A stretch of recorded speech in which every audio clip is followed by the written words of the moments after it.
problems connected with the climate change or things affecting the climate will not be solved within the next 50 years or so. It is true with regards to the developing nations.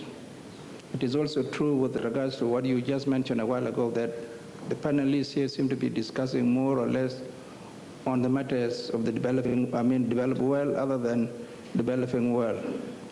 Definitely, if we consider the developing world, we would say that maybe they are the majority on this planet. And if they are the majority, then that means also they have a contribution which they also make towards this one, towards the climatical change. And the way they do it is definitely based on the way they live within their own environments. One way they live in the environment is what the gentleman from Sri Lanka mentioned before, the question of cutting of wood logging in particular. The question of cutting wood, it means that the way people make fuel in order to cook and make food for all the families is usually with respect to cutting wood and making charcoal.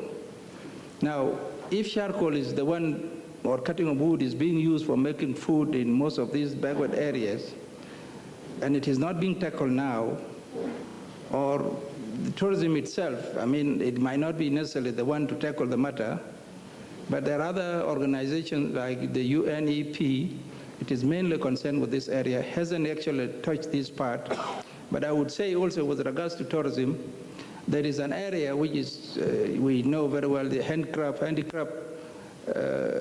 sector. It does a lot of, it does a lot of work with the wood.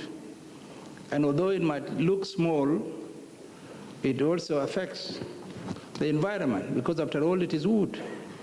And if you collect all the handicraft which are being made in one individual country, multiplied by the number of countries that are doing it, definitely the effect on the environment is definitely going to be great.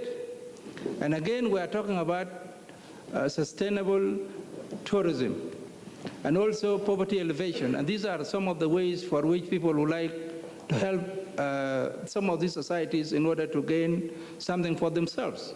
Now, if this one is also going to be considered as part of things which affect the environment as such, then what are we going to do with this sector?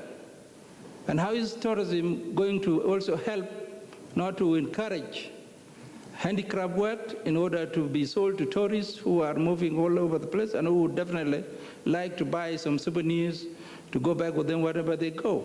So what is the answer for this?